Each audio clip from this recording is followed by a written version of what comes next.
Hello everyone, welcome back to our channel. So friends, आपका बहुत बहुत स्वागत है आपके अपने चैनल बाइनरी डिकोडर पे। आज इस वीडियो में हम देखेंगे about the difference between IPv4 and IPv6। बहुत लोग, many of you is like कि क्या होता है भाई, डिफरेंस क्या होता है। दोनों भी है तो IP एड्रेसेस ना, ठीक है। तो वर्जन की वजह से क्या डिफरेंस होता है, तो वो हम सारी चीज़ें इस वीडियो में देखेंगे। तो चलिए वीडियो को स्टार्ट करते हैं। इंट्रोडक्शन सबसे पहले हम देखेंगे, देन देखेंगे एड्रेसिंग, देन देखेंगे एड्रेस फॉर्मेट क्या होता है, IPv4 का क्या होता है, IPv6 का क्या होता है, हेडर साइज़ क्या होता है for IPv4 and IPv6, then fragmentation, security and last but not the least is conclusion. ठीक है, तो चलिए वीडियो को स्टार्ट करते हैं विद इंट्रोडक्शन। यहाँ पे क्या हो रहा है कि IPv4 and IPv6 are both protocols. ठीक है, दोनों भी क्या है, प्रोटोकॉल्स है। प्रोटोकॉल्स यानी कि रूल्स। ठीक है, यूनिक नंबर देना है, किस तरीके का नंबर देना है, वो नंबर किस तरीके से असाइन किया जाएगा, इस सब चीज़ों के लिए एक रूल लगेगा, तो दैट इज़ प्रोटोकॉल। तो दोनों भी प्रोटोकॉल है, बट और किस लिए काम आते हैं, for addressing and routing network packets on the internet. ये देखो, ये थोड़ी बड़ी बड़ी भाषा में लिखा गया है, लेकिन इसका सिंपल सा मतलब यही है कि IPv4 IPv6 दोनों भी प्रोटोकॉल्स है जो कि काम आते हैं फॉर एड्रेसिंग, ठीक है, या पता लगाने के लिए, एक एड्रेस देने के लिए, and routing network packets on the internet. अब IPv4 was the first version of the internet protocol. IP का फुल फॉर्म देख लो, इंटरनेट प्रोटोकॉल। इंटरनेट पे जो हमें, मतलब इंटरनेट प्रोटोकॉल एज वही है जो हम हमारे कंप्यूटर को एक यूनिक नंबर देने के लिए काम आता है। ठीक है, तो IPv4 जो है ना, वो फर्स्ट वर्जन था। उसके बाद में while IPv6 is the newer version designed to address some of the limitation of IPv4। यानी कि कुछ तो कमी होगा, सेम टू सेम IPv4 को IPv6 की तरह, सॉरी IPv6 को IPv4 की तरह तो नहीं बनाया जाएगा, है ना। IPv4 में कुछ तो कमी होगी जिसको कंप्लीट करने के लिए IPv6 आया। ठीक है, so this is what the introduction. अब नेक्स्ट देखते हैं हम, which is addressing. So now what is addressing. So IPv4 जो है ना, वो एड्रेस करने के लिए, यानी कि आपको एड्रेस बताऊँ, जैसे कि roll number 1, roll number 2, roll number 3 ऐसे होता है ना, वैसे IP एड्रेस ऐसे नहीं होता। कंप्यूटर नंबर 1, कंप्यूटर नंबर 2 ऐसे नहीं होता, उसका एक फॉर्मेट होता है। फॉर्मेट क्या होता है हम आगे देखेंगे, लेकिन एड्रेसिंग मतलब कि उसको हम किस तरीके से पता लगा सकते हैं। तो ये देखो, जो IPv4 होता है वो 32 बिट का एड्रेस यूज़ करता था। ठीक है, इसका एक एग्जाम्पल वीडियो के एंड में आपको देखने मिलेगा कि 32 बिट यानी कि कैसा दिखेगा। ठीक है, तो वीडियो के एंड तक बने रहिए, अच्छे से समझ में आ जाएगा, I am sure for that. अब उसके बाद में which allows for maximum of 4.3 billion unique addresses, यानी कि आप IPv4 में कितने यूनिक एड्रेस क्रिएट कर सकते हो, तो 4.3 बिलियन यूनिक एड्रेसेस को क्रिएट किया जा सकता है। However with the explosive growth of the internet and increasing number of connected device, IPv4 addresses are running out। अब मुझे बताओ, इतनी सारी डिवाइसेस हैं एक नेटवर्क पे, तो क्या 4.3 बिलियन यूनिक एड्रेस में काम चल जाएगा क्या? चल जाता था पहले के डेज़ में, बट अब क्या हुआ है कि इतना ज़्यादा ग्रोथ हो गया इंटरनेट का, इतने ज़्यादा इंक्रीजिंग नंबर्स हो गए हैं ऑफ द कनेक्टेड डिवाइसेस, कि IPv4 एड्रेस का जो पूल है वो रन, मतलब कि कंप्लीट ख़त्म हो गया है, हमें और चाहिए।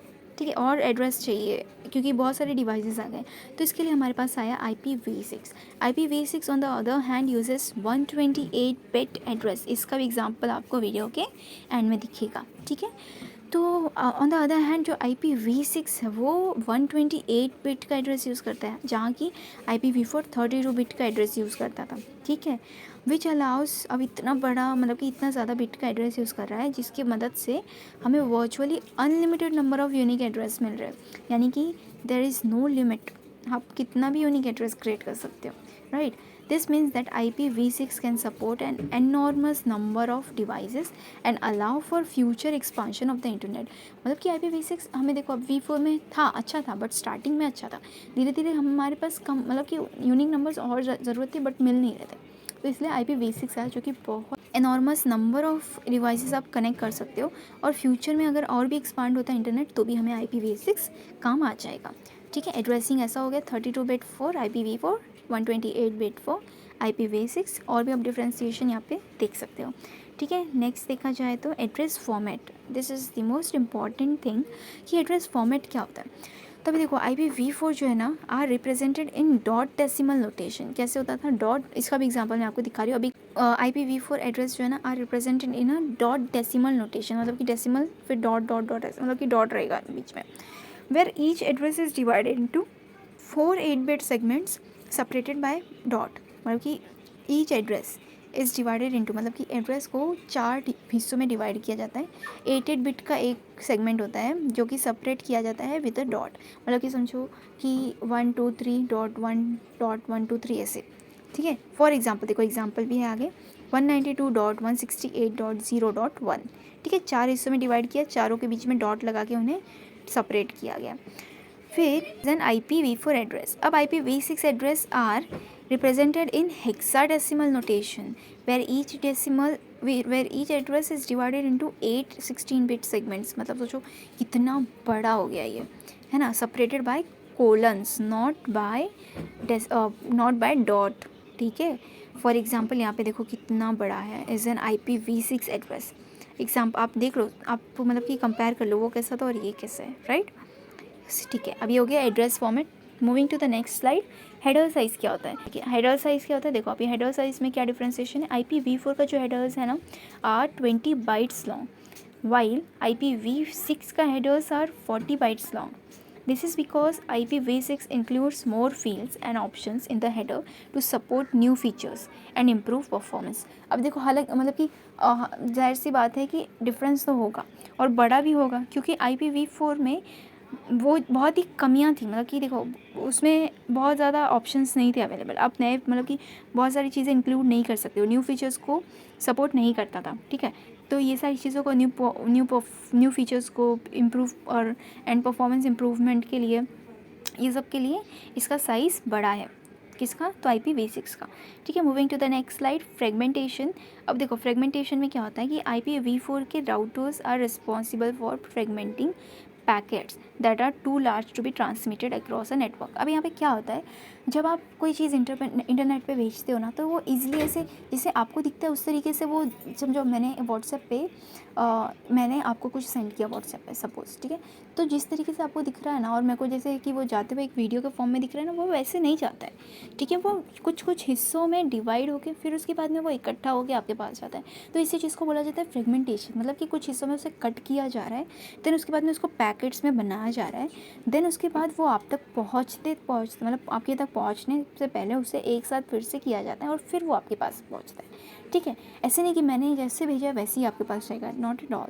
वो फ्रेगमेंटेशन करेगा उसके बाद जाएगा। तभी यहाँ पे क्या होता था कि IPv4 के जो राउटर्स हैं ना, वो रिस्पॉन्सिबल होते थे for fragmenting packets that are too large to be transmitted across a network. Routers करते थे, यहाँ पे कौन करता था, IPv4 में राउटर्स रिस्पॉन्सिबल होते थे for fragmenting packets. This can be cause delays. अब क्या हो रहा है कि इसकी वजह से ना डीलेज होने लग गया और and increase the likelihood of the packet loss, मतलब कि चांसेस थे कि पैकेट का लॉस भी हो जाए, मतलब कुछ चीज़ें हिस्सा दिखे ही ना आपको। होता है ना कभी कभी आप सोचते हो कि ग्लिच है, ऐसा नहीं है। वो क्या होता था, पैकेट लॉस हो गया, वो कुछ पैकेट्स ड्रॉप हो जाते हैं, इसके लिए वो आपको एक ही चीज़ फिर से दिखाने लग जाता है, बट नेक्स्ट वाला हिस्सा दिखाता नहीं है। देखा होगा आपने अगर, ठीक है ना। IPv6 राउटर्स में क्या होता है, on the other hand do not perform packet fragmentation. अब यहाँ पे राउटर्स को ये जिम्मेदारी नहीं दी गई है। IPv6 में राउटर्स की ये जिम्मेदारी नहीं है कि वो पैकेट फ्रेगमेंटेशन परफॉर्म करें। यहाँ पे instead host are responsible for determining the maximum transmission unit, जिसको बोलते हैं MTU, that is maximum transmission unit. यहाँ पे होस्ट आर रिस्पॉन्सिबल, वहाँ पे कौन रिस्पॉन्सिबल था, वहाँ पे राउटर्स रिस्पॉन्सिबल थे, ठीक है। और now instead host are responsible for determining the maximum transmission unit of the network and segmenting packets accordingly. उसी तरीके से ये लोग पैकेट्स को भी सेगमेंट करते हैं। Then this reduces. अब इससे क्या हो रहा है कि ये ना जो है ना राउटर्स के ऊपर जो लोड्स आ रहा है ना, उसको रिड्यूस कर रहा है। अब राउटर तो रिस्पॉन्सिबल नहीं है, इसका मतलब राउटर थोड़ा फ्री हो गया है, तो उसका लोड कम हो गया है और जिसकी वजह से वो परफॉर्मेंस को इम्प्रूव कर सकता है, ठीक है। तो ये डिफरेंस था, देखा कितना अच्छा डिफरेंस था ये। नाउ सिक्योरिटी में, हाँ देखो नॉर्मल सी बात है कि इतनी सारी चीज़ें कर रहे हैं तो ऑफकोर्स सिक्योरिटी में भी बहुत ही फ़र्क आया होगा, ठीक है। तो IPv6 जो है ना वो इंक्लूड करता है support for IPsec, which is a suite of protocols for securing network traffic। ये जो IPsec है ना, which is for IP security, ठीक है. Internet protocol security is a suit of protocols for securing network traffic. While IPv4 can also use IPsec, it is not integrated into the protocol and requires additional configuration. ठीक है, मतलब कि क्या बोल रहे हैं, IPsec ना IPv6 तो यूज़ करता है, इंक्लूड है, बट ये चीज़ ना ऐसा नहीं कि IPv4 नहीं यूज़ कर सकता, वो भी यूज़ कर सकता है, but it is not included, it is not integrated into the protocol. इसको एक एडिशनल कॉन्फ़िगरेशन रिक्वायर्ड होती है फॉर IPv4. IP6 में इंक्लूडेड है. ठीक है. Now IPv6 built-in support for IPsec makes it easier to the implementation's secure communication over the network internet. Moving to the next. Now देखो, इतनी सारी चीज़ें हमने देखी, बहुत सारी चीज़ें देखी अगर देखें तो. ठीक है, तो अब आते हैं बारी है कंक्लूजन की, which is overall IPv6 offers many advantages over IPv4 in terms of addressing header size, fragmentation and security. However, the adoption of IPv6 has been slow due to the large installed base of V4 devices and the cost and complexity of upgrading network to support IPv6. अब normal सी बात है कि देखो, पहली बात तो ये नया है तो इसको थोड़ा सा स्लो है, इसका लार्ज इंस्टॉलेशन बेस जो है ना वो थोड़ा सा स्लो है.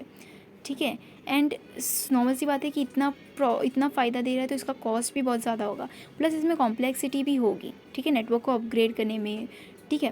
सो फ्रेंड्स, आई होप आपको ये वीडियो अच्छी लगी होगी. If you really like the video, at least अगर आपको कंटेंट अच्छा लगा, if you find something important, something informative, do hit the like button, and if you are new to my channel, do subscribe. ये बहुत ही ज़्यादा मोटिवेशन देता है next video के लिए भी. So thanks a lot for watching, और इतना देर तक रुकने के लिए थैंक यू सो मच. फिर मिलते हैं मेरे नेक्स्ट वीडियो में, तब तक के लिए बाय बाय.